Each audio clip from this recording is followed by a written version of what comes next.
আসসালামু আলাইকুম। কি ভাবছো অস্ট্রেলিয়ার সাথে হেরে কি আমাদের সব শেষ হয়ে গেছে? আমরা কি আর সেমিফাইনালে পৌঁছাতে পারবো না? না, ব্যাপারটা কিন্তু এমন মোটেও নয়। অস্ট্রেলিয়ার সাথে হারার পরে বাংলাদেশের যে পয়েন্ট টেবিলের অবস্থানটা সেটা একেবারে 4 নম্বরে আছে বাংলাদেশ, কিন্তু পয়েন্ট টেবিলে আফগানিস্তানের সাথে কিন্তু প্রায় সিমিলারই রান রেট। এইটা আমাদের জন্য একটা ভালো দিক, অর্থাৎ বৃষ্টি হয়ে আমাদের জন্য এই একটা ভালো খবর। এখন আগামীকাল রাত 8:30টায় বাংলাদেশের মহামূল্যবান একটা ম্যাচ, সেটা টিম ইন্ডিয়ার সাথে, এবং আমি মনে করি টিম ইন্ডিয়ার জন্যও একটা মহামূল্যবান ম্যাচ, এবং এই ম্যাচটা আসলে দুটো দলের জন্যই ফাইনাল ম্যাচ, আমি এটাই মনে করি। তার কারণ কিভাবে বলছি দেখো, বাংলাদেশ যদি আগামীকাল ভারতের সাথে জিততে না পারে, হেরে যায়, তাহলে কিন্তু বিশ্বকাপ মিশন এখানেই শেষ।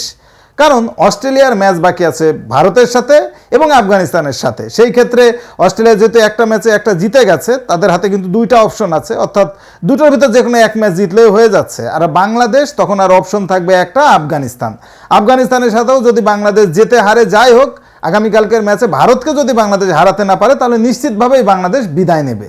আর ভারতের ক্ষেত্রে কেন বলছি কথাটা, কারণ বাংলাদেশের সাথে যদি ভারত হেরে যায়, বাই দ্য চান্স ভারত হেরে যায়, তখন কিন্তু ভারতের সামনে অপশন আছে একটা, সেটা অস্ট্রেলিয়া।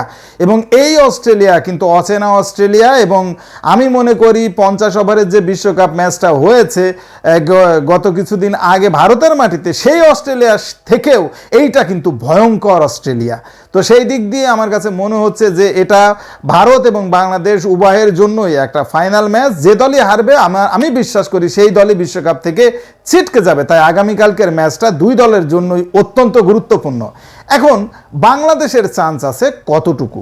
আমি মনে করি অনেকখানি কি চান্স আছে। কারণ কি দেখো তোমরা, যে ভারতের সাথে আমরা অন্যান্য সিরিজ যাই করি না কেন, যখনই আইসিসির ইভেন্ট আসে, সেটা চ্যাম্পিয়ন্স ট্রফি হোক বা বিশ্বকাপের যে ম্যাচটাই হোক, টান উত্তেজনা কিন্তু হয়, বাংলাদেশ দল কিন্তু ভালো ফাইট দিতে পারে। এখন ওয়েস্ট ইন্ডিজের মাটিতে যেহেতু ম্যাচটা হবে, যদিও আজকের ম্যাচে কিন্তু বোলাররা ভালো করতে পারেনি, এই জায়গায় আবারও বলতে হয় ব্যাটসম্যানদের দায়িত্ব নিতে হবে। যদি ভারতের সাথে বাংলাদেশের ম্যাচ জিততে হয়, তাহলে আগে ব্যাটিং করে মিনিমাম 160 থেকে 70 রান নিশ্চিতভাবেই করতে হবে। তা না করলে পারে কিন্তু, যদি ব্যাটসম্যানরা জ্বলে উঠতে না পারে, যদি পাওয়ার প্লেটা কাজে লাগাতে না পারে, তাহলে কিন্তু কোনোভাবেই সম্ভব না ভারতের সাথে ম্যাচ জেতা। কারণ ভারতের অনেক নামি দামি প্লেয়ার আছে আমরা জানি, যদিও আমাদের বোলিং লাইন আপ অনেক শক্ত, তারপরও বিরাট কোহলি, রোহিত শর্মা, সূর্যকুমার যাদব, এই সব ব্যাটসম্যানের সামনে কিন্তু আসলে আমাদের বোলাররা অত কার্যকরী হবে বলে মনে হয় না। এবং তার থেকেও বড় ব্যাপার, ভারতের প্লেয়াররা কিন্তু বাংলাদেশের প্লেয়ার সম্পর্কে জানে, যার ফলে ভারতের সাথে বিট দিতে গেলে আমাদের ব্যাটসম্যানদের অবশ্যই রান করতে হবে, এবং ব্যাটসম্যানদের রান করার জন্য অবশ্যই পাওয়ার প্লেটাকে কাজে লাগাতে হবে। প্রয়োজনে বুমরার বলটা আমরা যদি একটু দেখে শুনে খেলি, অন্যান্য যে বোলাররা আছে তাদের বলে একটু রিস্ক নিলাম, কিন্তু বুমরার বল 4টে ওভার আমরা একটু দেখে শুনে খেললে আমার মনে হয় নিশ্চিতভাবেই পাওয়ার প্লেতেও আসলে রান করা পসিবিলিটি আছে। এরপর যখন আমরা বোলিংয়ে যাব, অবশ্যই আমাদের টার্গেট থাকবে আর্লি উইকেট নেওয়া। তবে ভারতের জন্য দুঃসংবাদ হলো, রোহিত শর্মা, বিরাট কোহলি কেউই কিন্তু ভালো ফর্মে নেই, যেটা আমাদের জন্য একটা বড় চান্স। এবং তাদের অফ ফর্মটাকে কাজে লাগিয়ে যদি তাদের উইকেটগুলো আমরা আগে নিতে পারি, তাহলে কিন্তু পরের দিকে পান্থ বা সূর্যকুমার যাদব তারাও কিন্তু ঝটপট মারতে পারবে না, তারাও কিন্তু দেখে শুনে খেলবে। এবং আমি বিশ্বাস করি বাংলাদেশ যতটা চাপে আছে, তার থেকেও টিম ইন্ডিয়া কিন্তু অনেক বেশি চাপে আছে আগামীকালকের ম্যাচে।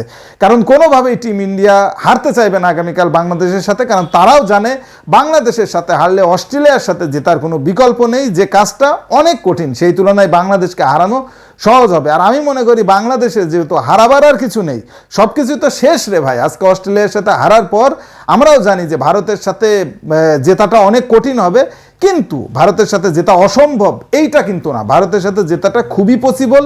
যদি আমরা 100-এর উপরে দিতে পারি আমাদের সামর্থ্যের, তাহলে নিশ্চিতভাবেই কিন্তু আমরা ভারতকে হারাতে পারবো। এবং ভারতকে হারাতে পারলে জেনে রাখেন বন্ধুরা, আমি যেটা বলছি, ভারতকে হারাতে পারলে আফগানিস্তান কিন্তু ধুপি টিকবে না আমাদের সামনে।